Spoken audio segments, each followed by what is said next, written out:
नमस्कार दोस्तों, बहुत बहुत स्वागत है आपका एग्जाम गुरुजी के डेली करंट अफेयर्स में। और आज 21 अक्टूबर का करंट अफेयर्स हम यहाँ पर देखेंगे। मध्य प्रदेश के साथ साथ ही यहाँ पर हम राष्ट्रीय और अंतर्राष्ट्रीय स्तर की जो हमारी खबरें हैं उनको भी हम देखेंगे। शुरुआत करने से पहले देख लेते हैं कि हमने कल के क्या क्या पढ़ा था। तो सबसे पहले मध्य प्रदेश को प्रधानमंत्री आवास योजना शहरी में बेस्ट परफॉर्मिंग स्टेट अवार्ड श्रेणी में कौन सा स्थान मिला है? तो दूसरा स्थान मिला है। और इस श्रेणी में कुल मिलाकर की जो प्रधानमंत्री आवास योजना है इसमें मध्य प्रदेश को 8 पुरस्कार दिए गए हैं। मध्य प्रदेश के कितने नगरों में खेलो इंडिया यूथ गेम्स 2022 की गतिविधियां होंगी? तो ये 8 नगर होंगे। सभी नगर आपको बता दिए गए हैं। कालिदास समारोह का आयोजन प्रतिवर्ष कब से शुरू होता है? तो नवंबर माह में होता है और इसका देव प्रबोधिनी एकादशी होती है जो हमारी दिवाली के 11 दिन बाद से इसकी शुरुआत होती है। कई जगह आपको कार्तिक शुक्ल भी लिखा मिलेगा। प्रतिवर्ष इसके आयोजन का जो समय होता है वो यही होता है। रामजी महाजन पुरस्कार किस वर्ग के उत्थान एवं विकास के उत्कृष्ट कार्य करने वाले चयनित पुरुष महिलाओं को प्रदान किए जाते हैं? तो ये पिछड़े वर्ग के लोगों को दिए जाते हैं। साथ में ज्योतिबा फुले जी को भी नाम से पुरस्कार दिया जाता है। मध्य प्रदेश साहित्य अकादमी की स्थापना किस वर्ष हुई थी? तो ये 1954 में हुई थी। अभी साहित्य अकादमी के पुरस्कार दिए गए हैं। 2 प्रकार के पुरस्कार दिए गए हैं, 6 बोलियों के पुरस्कार दिए गए हैं और कृति पुरस्कार दिए गए हैं। दोनों पुरस्कारों की सूची और उसके बारे में हमने आपको अपने पिछले करंट अफेयर्स में बताया है। आप सभी एक बार वहां पर देख लेंगे और उनको नोट कर लेंगे क्योंकि परीक्षाओं का मौसम शुरू हो चुका है। निहोंसु निम्न में से किस देश का मादक पेय है जिसके भौगोलिक संकेतक जीआई टैग देने की मांग की गई है? तो ये जापान का है।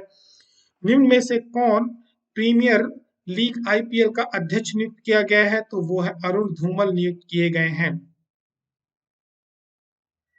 बात करेंगे हम ज्योति यारा जी का संबंध किस खेल से है? तो इनका धावक ये एक बाधा दौड़ की धावक है और इन्होंने अभी राष्ट्रीय स्तर पे 13 सेकंड के अंदर अपने गेम को खत्म करने का रिकॉर्ड बनाया है।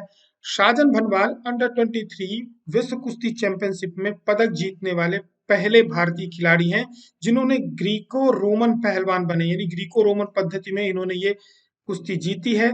तो ये किस देश में आयोजित की गई थी? तो ये स्पेन में की गई थी। और गजलक्ष्मी का मंदिर मध्य प्रदेश में कहाँ है? तो यह उज्जैन में है। इसके बारे में डिटेल्स हमने आपको बता दी है। तो शुरुआत करते हैं आज के पहले करंट अफेयर्स के साथ कि मध्य प्रदेश निजी विश्वविद्यालय विनियामक आयोग के अध्यक्ष वर्तमान में कौन है? ये आयोग, पहली बात तो प्राइवेट यूनिवर्सिटीज का आयोग है। तो ये इसके जो वर्तमान अध्यक्ष है वो कौन है? तो प्रोफेसर राजलाल मेहरा है, श्री शिवानंद है, डॉक्टर मोहन यादव है या प्रोफेसर भरत शरण सिंह हैं। तो इसका राइट आंसर डी होगा। इसके जो वर्तमान अध्यक्ष हैं प्रोफेसर भरत शरण सिंह हैं।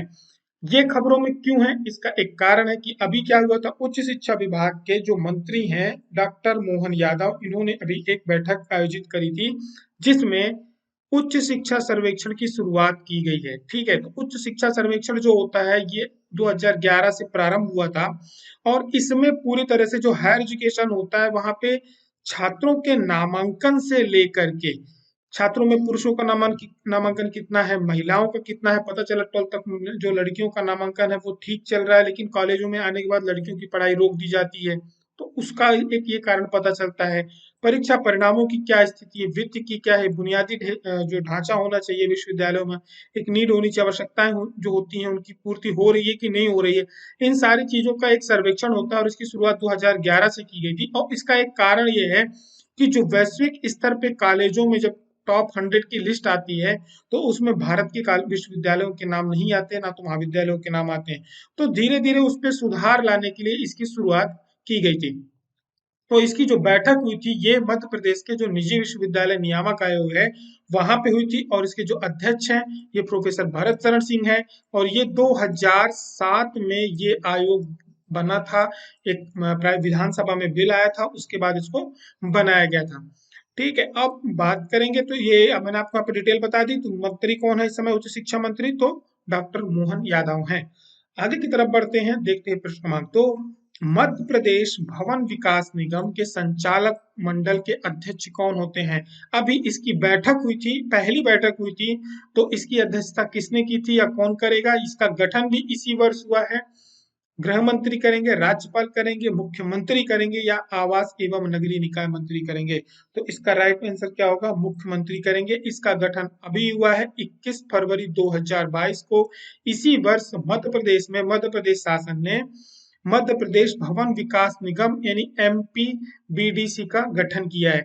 इसका मूल उद्देश्य ये है कि जो शासकीय भवनों का निर्माण होता है और उसका मेंटेनेंस होता है, ये पूरा का पूरा एक अलग विभाग बनाया गया है जो इसको देखेगा ताकि कार्यों में गति हो। और उसका मेंटेनेंस के कारण कई बार क्या होता है, उसके प्रॉपर मेंटेनेंस नहीं होते, वो जर्जर हालत में पहुंच जाते हैं, जिसकी वजह से सरकार का उसके दोबारा निर्माण में ज्यादा पैसा खर्च होता है।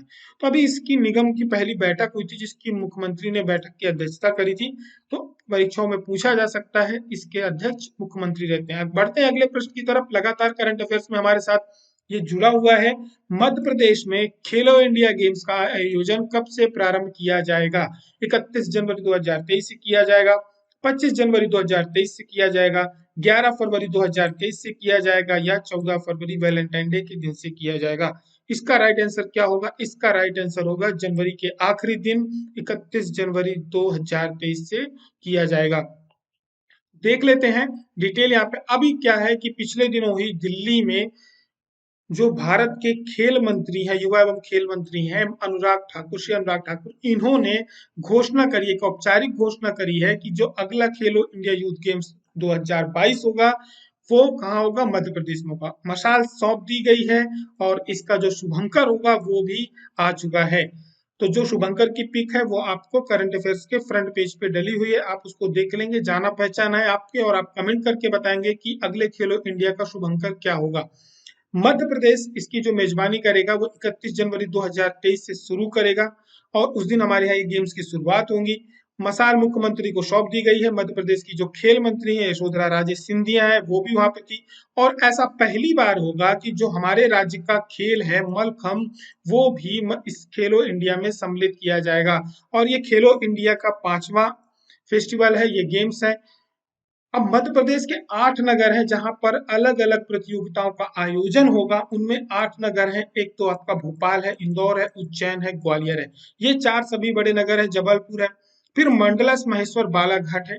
ये सारे के सारे जो आयोजन होंगे 31 जनवरी से 11 फरवरी तक हमारे प्रदेश में खेलो इंडिया यूथ गेम्स का आयोजन होगा। सरकार ने क्या, मुख्यमंत्री ने अपने भाषण में कहा था कि 2003 में जो खेल बजट था वो 5 करोड़ था, अब बढ़ा करके 350 करोड़ कर दिया गया है। मध्य प्रदेश में कुल 18 खेलों की 11 एकेडमीज हैं। अब इस वर्ष क्या हुआ है कि ओलंपिक में हमारे मध्य प्रदेश में भी इसका आयोजन किया गया था। ब्रेक डांस जो है, इसको जो ओलंपिक होने वाला पेरिस में 2024 का जो ओलंपिक होगा पेरिस में होगा, वहां पर खेलों में शामिल कर लिया गया है ब्रेक डांसिंग को। मध्य प्रदेश में भी इसके लिए प्रतिभाओं का चयन किया गया है। बढ़ते हैं अगले प्रश्न की तरफ। प्रश्न क्रमांक 4 है, प्रधानमंत्री फसल बीमा योजना के किस कार्य में मध्य प्रदेश को राष्ट्रीय उत्कृष्टता का पुरस्कार दिया गया है? भूमि रिकॉर्ड नवाचार में, 100% किसान बीमा में, 100% किसान बीमा भुगतान में या उपरोक्त सभी में? तो इसका राइट आंसर क्या होगा? इसका राइट आंसर होगा कि मध्य प्रदेश ने भूमि रिकॉर्ड के क्षेत्र में नवाचार किया है फसल बीमा के लिए, जिसमें उसको उत्कृष्टता का पुरस्कार दिया गया है। डिटेल देख लेते हैं। मध्य प्रदेश की जो कृषि संचालक है वो श्रीमती प्रीति मैथिल नायक है, प्रीति मैथिल है। ये आईएएस है, ये इसकी संचालक, और इन्होंने कोच्चि में ये अवार्ड लिया है।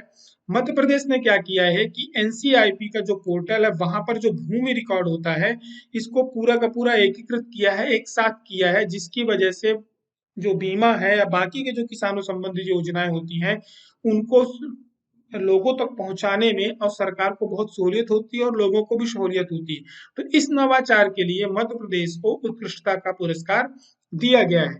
बढ़ते हैं अगले प्रश्न की तरफ। प्रश्न क्रमांक 5 है, मध्य प्रदेश में वर्ष 2023 में ग्लोबल इन्वेस्टर समिट का आयोजन होने वाला है और ये आयोजन होगा, ये कब किया जाएगा? 7 से 8 जनवरी 2023 को, 1-12 जनवरी 2023 को, 9 से 12 जनवरी 2023 को या 11 से 12 जनवरी 2023 को? तो इसका राइट आंसर क्या होगा? इसका राइट आंसर होगा 11 से 12 जनवरी 2023 को किया जाएगा। 9 से 10 जनवरी को मध्य प्रदेश में प्रवासी भारतीय दिवस मनाया जाएगा और उसके अगले दिन से ही ग्लोबल इन्वेस्टर समिट आयोजित की जाएगी, क्योंकि प्रवासी भारतीय जो एनआरआई इंडिया के आएंगे मध्य प्रदेश में, उनका आएंगे तो उनमें से कई क्या होंगे, एंटरप्रेन्योर्स होंगे या बिजनेसमैन होंगे। तो सरकार की कोशिश ये है कि प्रवासी भारतीय प्लस ग्लोबल इन्वेस्टर समिट यदि एक साथ हो जाएगी तो ये कार्यक्रम 4 दिनों का हो जाएगा और एक समय व्यतीत करने को भी मिलेगा और मध्य प्रदेश में उनको इन्वेस्ट करने के लिए सरकार एक लंबी बातचीत कर सकती है।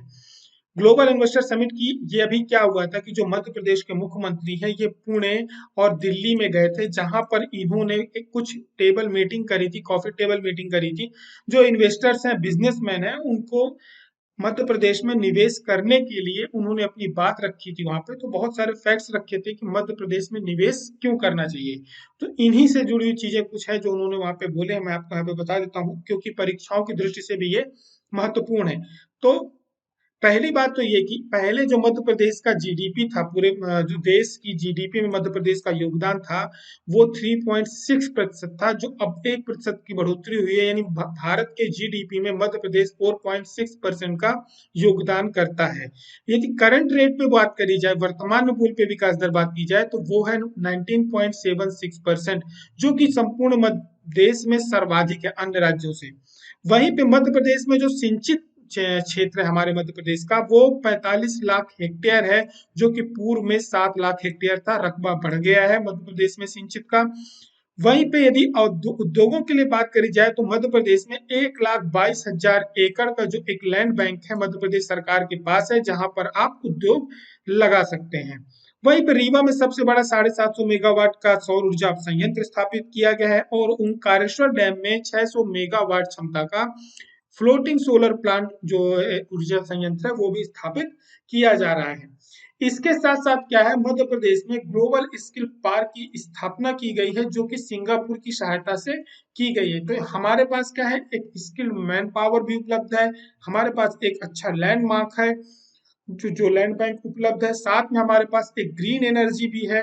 अब इसके साथ साथ क्या है कि मध्य प्रदेश काफी बोलते शांति का टापू बोला जाता है। ऐसी बहुत सारी बातें उन्होंने बोली है, बिजनेसमैन को बताया है कि आप हमारे यहाँ आपको निवेश क्यों करना चाहिए। तो इन्हीं सभी बातों को लेकर के उन्होंने यहाँ रखा था। ये फैक्ट्स हमारे काम के हैं। बात करी जाए मध्य प्रदेश के जो उद्योग नीति और निवेश प्रोत्साहन मंत्री कौन है, तो राजवर्धन सिंह दत्तीगांव हैं। यहाँ से हमारी शुरुआत होती है नेशनल और इंटरनेशनल करंट अफेयर्स की। और उसका पहला क्वेश्चन ये रहा, लिज ट्रस जिन्होंने अभी हाल ही में प्रधानमंत्री पद से इस्तीफा दिया है, वह इसी सप्ताह, उन्होंने ज्यादा समय उन्होंने उसमें नहीं गुजारा है पद पे, वो किस देश के मतलब किस देश की प्रधानमंत्री रही हैं? स्पेन की, ब्रिटेन की, इटली की या जर्मनी की? तो इसका राइट आंसर क्या होगा? ब्रिटेन होगा। यहाँ पर आप दो लोग खबरों में हैं, एक तो ऋषि सुनाक हैं और दूसरी जो है एलिजाबेथ ट्रस है। मैरी, इनका जो पूरा नाम है वो मैरी एलिजाबेथ ट्रस है, ठीक है, इनको लीजी ट्रस कहा जाता है। ये सबसे कम समय तक प्रधानमंत्री पद पे रहने वाली ब्रिटेन की सांसद हैं, ठीक है, इन्होंने सबसे छोटा कार्यकाल था, इनका 45 डेज बोला जा रहा है। अब इसमें क्या, कई जगह आपको 43 डेज भी मिलेगा। उसका रीजन ये है कि इन्होंने जो शपथ ग्रहण के पहले, जैसे हमारे यहाँ अगला प्रधानमंत्री कौन होगा उसकी घोषणा हो जाती है कि जो संसदीय, हमारे जो संसदीय कमेटी की बैठक होती है वहां पे सभी सांसद अपना एक नेता चुनते हैं। नेता चुनने के बाद वो बोल देते हैं कि ये व्यक्ति हमारे प्रधानमंत्री होंगे। फिर उसके बाद शपथ ग्रहण का समारोह होता है। लेकिन मेन होता है जो औपचारिक, जब तक औपचारिकता पूरी नहीं हो जाती, जब तक उनको प्रधानमंत्री पद की शपथ नहीं दिला दी जाती, तब तक वो प्रधानमंत्री नहीं होते औपचारिक रूप से। तो इन्होंने जो 2 दिन पहले इनकी घोषणा हुई थी, उन 2 दिनों को भी काउंट किया जा रहा है कई जगह, जिसकी वजह से ये 45 डेज की प्रधानमंत्री मानी जा रही, पर कायदे से ये 43 डेज की प्रधानमंत्री रही हैं। और बात करी जाए ये किस पार्टी की सांसद है, तो वहां पर कंजर्वेटिव और लिबरल पार्टी दो चलती हैं, तो ये कंजर्वेटिव पार्टी की सांसद है। दूसरा नाम जो मैं आपसे बोल रहा हूँ वो नाम है ऋषि सुनाक का। ऋषि सुनाक का नाम आप याद रखेंगे, वो भी इनके जो प्रधानमंत्री पद है उसकी दौड़ में थी और इनसे आगे थी, लेकिन इन्हें कुछ अत्यधिक कारणों से इनको प्रधानमंत्री बना दिया गया। संभावना जताई जा रही है कि अगले प्रधानमंत्री वो होंगे, लेकिन हमें ऋषि सुनाक का नाम याद रखना है। हमारे भारत में जो इंफोसिस कंपनी के जिन्होंने नींव रखी थी, नारायण मूर्ति, वो उनके दामाद है ऋषि सुनाक। आगे की तरफ बढ़ते हैं, अगले करंट अफेयर्स की तरफ। काशी तमिल समागम काशी तमिल संगमम का आयोजन भारत सरकार के किस मंत्रालय द्वारा किया जाएगा? शिक्षा मंत्रालय द्वारा किया जाएगा, पर्यटन मंत्रालय द्वारा किया जाएगा, संस्कृति मंत्रालय द्वारा किया जाएगा या गृह मंत्रालय द्वारा किया जाएगा? तो इसका राइट आंसर क्या होगा? शिक्षा मंत्रालय के द्वारा किया जाएगा। डिटेल हम यहाँ पर एक बार देख लेते हैं। पहली बात तो ये कि जो काशी तमिल संगमम है, ये होने वाला है बनारस में, और इसका जो आयोजन किया जाएगा 16 नवंबर से 19 दिसंबर तक किया जाएगा। काशी यानी बनारस का और तमिल का दोनों का यहाँ पे संगम होगा। ये पूरी तरह से जो फोकस्ड रहेगा, ये एजुकेशन, जो वहाँ पे कुछ शोधार्थी आएंगे, अलग अलग सांस्कृतिक गतिविधियां आयोजित होंगी दोनों जगहों की। उसके अलावा कई शिक्षाविद आएंगे, कई प्रकार के वहाँ पे व्याख्यान होंगे दोनों संस्कृतियों को, क्योंकि तमिल जो है वो भी अपने आप में एक रिच संस्कृति है उनके पास। बनारस भी हमारे देश की एक सांस्कृतिक राजधानी रहा है एक तरह से कहा जाए तो जब दो सांस्कृतिक राजधानियों का आपस में एक संगम होगा तो वहां पे कुछ ना कुछ एक अच्छी चीज निकल के आएगी सीखने की। तो इन्हीं उद्देश्यों से कि कई बार एक जो दक्षिण है, द्रविड़ियन है, और इधर की तरफ थोड़ी सी एक खाई देखने को मिलती है, एक गैप देखने को मिलता है, तो वो गैप एक कल्चर प्रोग्राम के थ्रू सरकार दूर करना चाहती है ताकि कल्चरल ट्रांसफॉर्मेशन हो। अब इसकी जो एक समिति थी, भारतीय भाषा समिति, उन्होंने इसकी रिकमेंडेशन किया है। ये भारतीय भाषा समिति जो होती है, भारतीय भाषाओं को बढ़ावा देने के लिए एक उच्च अधिकार प्राप्त समिति होती है। इस समिति के जिन्होंने इसको रिकमेंड किया काशी तमिल संगमम का, इन्होंने किया है चामू कृष्ण शास्त्री ने। इनकी अध्यक्षता में ये समिति गठित की गई थी और इन्होंने तमिल संस्कृति और काशी के जो क्षेत्र, उत्तर भारत की जो संस्कृति है, उसको एक साथ लाने का प्रस्ताव रखा है। और ये जो समिति गठित की गई थी, ये शिक्षा मंत्रालय द्वारा गठित की गई थी। और वर्तमान में भारत के शिक्षा मंत्री कौन है? तो श्री धर्मेंद्र प्रधान है। आगे की तरफ बढ़ते हैं, देखते हैं प्रश्न क्रमांक 8। अक्टूबर 2022 में प्रकाशित एनएसओ की जो रिपोर्ट के अनुसार कौन सा राज्य कृषि और संबद्ध सकल मूल्य उत्पादन जीवीओ में शीर्ष प्रदर्शनकर्ता के रूप में उभरा है? मध्य प्रदेश, तेलंगाना, आंध्र प्रदेश या छत्तीसगढ़? तो इसका राइट आंसर होगा आंध्र प्रदेश। आंध्र प्रदेश ने ओवरऑल जो कृषि है उस पे काफी अच्छी प्रगति करी है। अब बात करी जाए तो इसको जो जारी किसने किया है? सांख्यिकी और जो हमारा कार्यक्रम कार्यान्वयन मंत्रालय है, इन्होंने जारी किया है। अब इनका ये कहना है कि जो केवल फसलों के क्षेत्र में थी, उसमें दोनों प्रकार की फसलें सम्मिलित है। फसलों की बात करी जाए तो कृषि भी सम्मिलित है उसमें, और वाणिज्यिक फसल भी सम्मिलित है। इसमें जो उच्चतम यदि वृद्धि दर्ज किसी राज्य ने करी है तो वो करी है मध्य प्रदेश ने, जहां पर कृषि की भी और वाणिज्यिक कृषि दोनों। क्योंकि मध्य प्रदेश, सोयाबीन हो गया, आपका जो दलहन है, इनमें आज भी ये आप पूरी रिपोर्ट पढ़ेंगे तो उसमें पाएंगे कि दलहन में मध्य प्रदेश अभी भी नंबर 1 पे पूरे भारत में चल रहा है। तो उसमें जो सब सर्वाधिक वृद्धि हासिल करी है वो किसने करी है? मध्य प्रदेश ने करी, और 56.7% की करी है। अब बात करी जाए, कुछ ही राज्य हैं ऐसे जिन्होंने क्या करी? नकारात्मक वृद्धि हासिल करी। उसमें तो एक तो केरल है, दूसरा दिल्ली है, दादर नगर हवेली है। ये ऐसे क्षेत्र है जिन्होंने 9 साल की जो समीक्षा अवधि थी उसमें इनका उत्पादन मूल्य क्या हुआ है? गिरा है।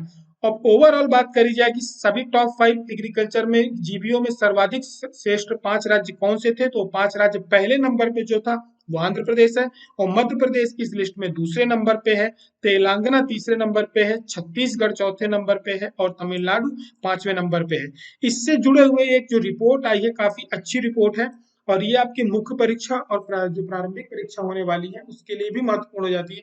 इसके लिए हम एक अलग सेपरेट वीडियो बनाएंगे, क्योंकि बहुत सारे उसमें कंटेंट होते हैं और फैक्ट्स होते हैं जो एक जगह जो प्रारंभिक, क्योंकि ये जो करंट अफेयर होता है ये पूरी तरह से प्रारंभिक परीक्षा को ध्यान में रख के बनाया जाता है।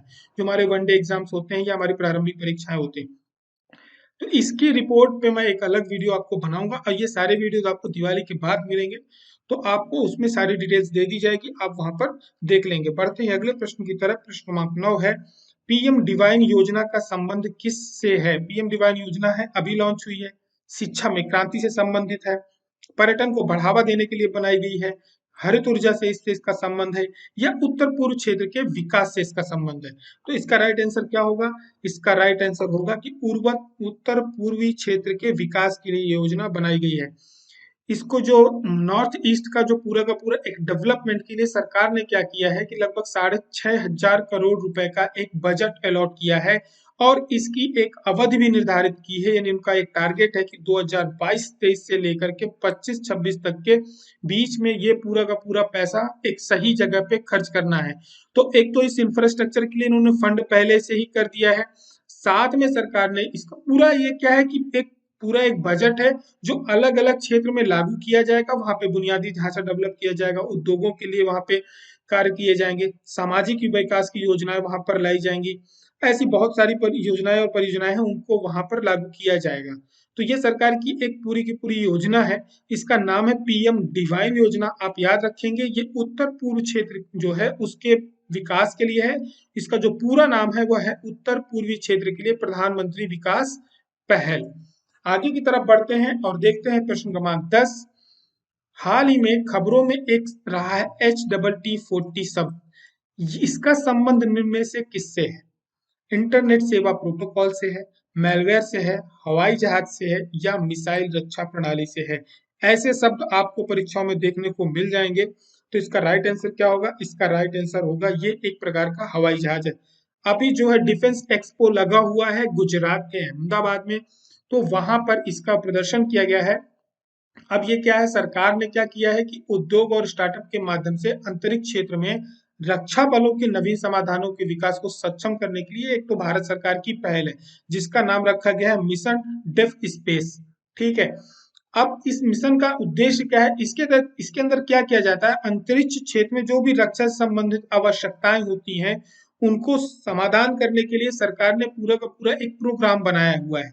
अब वहां पे क्या क्या चुनौतियां हैं वो बताई जाती है, लेकिन क्योंकि हमारे देश का अभी अमृत महोत्सव चल रहा है, तो 75 चुनौतियां क्या है बताई गई हैं, उस पे सरकार काम कर रही है और लोगों को मोटिवेट किया जा रहा है, जो प्राइवेट इंस्टीट्यूशन है, कि आप भी इसके साथ जुड़िए। वहीं पर एक HAL हिंदुस्तान एरोनॉटिकल लिमिटेड के द्वारा HTT-40 यानी एक समस्या का समाधान यहाँ पे दिया गया है, जिसका नाम है हिंदुस्तान टर्बो ट्रेनर 40 का अनावरण हुआ है। 75 समस्याएं और चुनौतियों में से एक का हल निकाला है उन्होंने, उसका नाम रखा है HTT-40। ये एक हिंदुस्तान एरोनॉटिकल लिमिटेड के द्वारा डिजाइन और निर्मित किया भारतीय प्रशिक्षण विमान है। यहाँ इस ये प्रशिक्षण देने के लिए इस विमान का निर्माण किया गया है। आगे की तरफ बढ़ते हैं। कल हमने आपको दिया था निम्न में से कौन विंध्य प्रदेश के प्रथम मुख्यमंत्री थे? काफी सारे लोगों ने इसका आंसर दिया है और आशा से अच्छी बात यह है कि आशा से बढ़िया आंसर लोगों ने दिया है और ज्यादातर लोगों ने काफी डिटेल में आंसर दिए हैं, जो कि अच्छी बात है। आप सभी लोग जो भी करंट अफेयर्स देखते हैं, हमारे साथ नए जुड़ रहे हैं, जिनको जानकारी नहीं होती, मैं उनको बता दूं कि जो भी क्वेश्चन यहाँ पे पूछे जाते हैं, आप लोगों को डेली का वर्क दिया जाता है, इस पे एक क्वेश्चन पूछा जाता है, वो हमारे और आपकी जानकारी बढ़ाने के लिए दिया जाता है। तो जो लोग भी कमेंट करते हैं, एग्जाम गुरुजी की तरफ से उन्हें हार्ट दे दिया जाता है, लाइक दे दिया जाता है और एक जो आंसर होता है, सर्वश्रेष्ठ आंसर होता है, उसको पिन कर दिया जाता है। तो आप सभी लोग वहां पे ज्यादातर डिटेल्स जो रहती है वो सही रहती हैं, आप उनको देख लिया करिए। और जो प्रदीप गुर्जर थे, इनका आंसर काफी अच्छा था, बिल्कुल टू द फैक्ट्स इन्होंने आंसर दिया था। पंडित शंभुनाथ शुक्ला जी के बारे में काफी अच्छी डिटेल्स शेयर करी थी। बहुत सारी डिटेल्स हमें लोगों के कमेंट में जानने को मिलती है और इन्होंने यहाँ पे हमें भी जो जानकारी है वो मैं बताऊंगा, वो ऑलरेडी उन्होंने वहां लिखी हुई है। तो ये है विंध्य प्रदेश, जो कि 1950 से 56 तक का था, जब हमारे यहाँ आम चुनाव हो गए थे, उसके बाद इसका गठन किया गया था। तो क्या हुआ था कांग्रेस के समय पे, तो 1952 में यहाँ पे जब कांग्रेस की 60 सीटें आई थी, तो उन्होंने क्या हुआ, सबसे पहले एक तो मुख्यमंत्री का चुनाव किया। तो ये जो पंडित शंभुनाथ शुक्ला है, इसके पहले ये रीवा रियासत में गृह मंत्री थे, क्योंकि ये क्या थी, जो बघेल खंड है, ये विंध्य प्रदेश बघेल खंड, ये एक ही क्षेत्र है, बघेल खंड कहलाता है। विंध्य प्रदेश इसका नाम है और इस रीवा रियासत में इसे कहा जाता है क्योंकि जो इसकी विंध्य प्रदेश की राजधानी थी वो रीवा थी। और यहाँ के जो पहले मुख्यमंत्री थे वो थे पंडित शंभुनाथ शुक्ला। इनका जो जन्म हुआ था वो शहडोल में हुआ था और कहा जाता है कि जो शहडोल का नींव रखी थी शहडोल की, वो इन्होंने ही रखी थी, इसीलिए वहां पे जो विश्वविद्यालय है पंडित शंभुनाथ शुक्ला विश्वविद्यालय, ये भी वहीं पे है। शहडोल के जो विश्वविद्यालय है उसका ये नाम है। इसके अलावा इन्होंने क्या है कि ये बाद में मध्य जो रीवा में अवधेश प्रताप सिंह विश्वविद्यालय है उसके कुलपति भी रहे। जो श्री मार्तन सिंह थे, ये आखिरी राजा थे रीवा रियासत के, श्री मार्तन सिंह जूदेव थे, इन्होंने ही इन्हें क्या कहते हैं गृह मंत्री पद दिया था। तो लगभग लोगों ने सभी आंसर अच्छा किया है। देवांशु आपका आंसर काफी बढ़िया था, टू द फैक्ट था। बाकी के लोगों ने भी इफरात डिटेल दी थी, चाहे देवांशु हो या कृष्ण साहू, आप तो लगातार आंसर बढ़िया दे रहे हैं, आपका आंसर हमेशा सही रहता है। कई बार हमें क्या होता है कि जो बाकी के लोग होते हैं उनके आंसर को भी पिन करना होता है। आपका आंसर क्वेश्चन हमेशा बेहतरीन रहता है, इसमें बोलने वाली बात नहीं है। लेकिन कई नए लोग भी हैं जिन्होंने इस बार आंसर दिया है, निशा ने भी दिया है, शमीर पटेल, आप शमशेर पटेल, आप भी लगातार आंसर सही दे रहे हैं। काफी सारे नए लोगों ने भी आंसर किया है। तो आप सभी को जो भी डिटेल्स चाहिए होंगी आप उनके एक बार कमेंट पढ़ लें, और जिनके आंसर आपको पसंद आते हैं, जो लोग डिटेल्स आंसर देते हैं, उनको भी लाइक कर दें, क्योंकि वो भी काफी मेहनत करके ये काम करते हैं।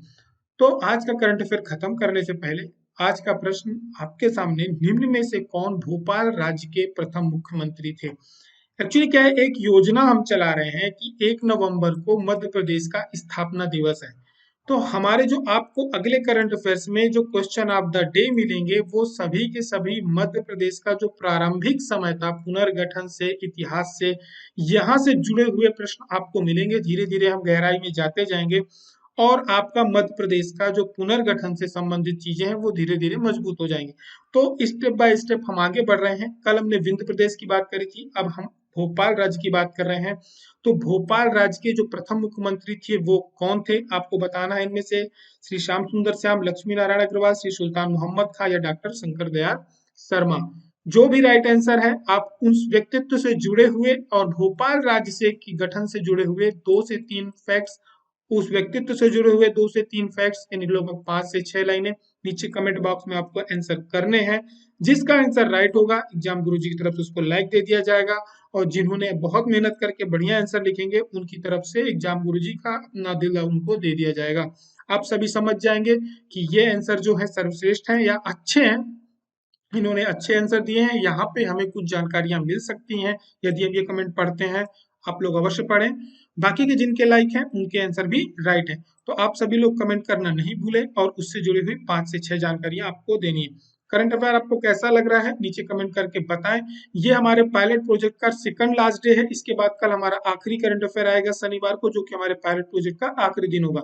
पायलट प्रोजेक्ट में क्या था कि हमें नेशनल और इंटरनेशनल करंट अफेयर साथ में रखना चाहिए या नहीं रखना चाहिए, या इसको बंद कर देना चाहिए, केवल मध्य प्रदेश का ही करंट अफेयर्स देना चाहिए, जिसकी संख्या 5 से 6 क्वेश्चन बड़ी मुश्किल से बनते हैं। 3 घंटे 4 घंटे लग जाते हैं इसको बनाने में। तो आप लोग सभी लोग बताइए कि पायलट प्रोजेक्ट ठीक चल रहा है कि नहीं चल रहा। कल आखिरी दिन होगा, आखिरी करंट अफेयर होगा इसका। इसके बाद आप जैसा बोलेंगे कमेंट बॉक्स में हमें बताएंगे कि ये कंटिन्यू करा जाए नेशनल इंटरनेशनल साथ में, या नहीं किया जाए, केवल सेपरेट एमपी का लाया जाए। आपके कहे के अनुसार उसको हम चालू करेंगे। लेकिन आप सभी को एक दूसरी सूचना ये है कि दिवाली के बाद से करंट अफेयर आपको सुबह मिलने लगेगा। शाम का करंट अफेयर हम बंद कर देंगे। यही करंट अफेयर आपको मॉर्निंग में सुबह 7 बजे आपको आपके स्क्रीन पे मिल जाएगा। हमारी मुलाकात आपकी कल के करंट अफेयर्स में होगी। तब तक के लिए आप अपना ध्यान रखें। जय हिंद, जय भारत।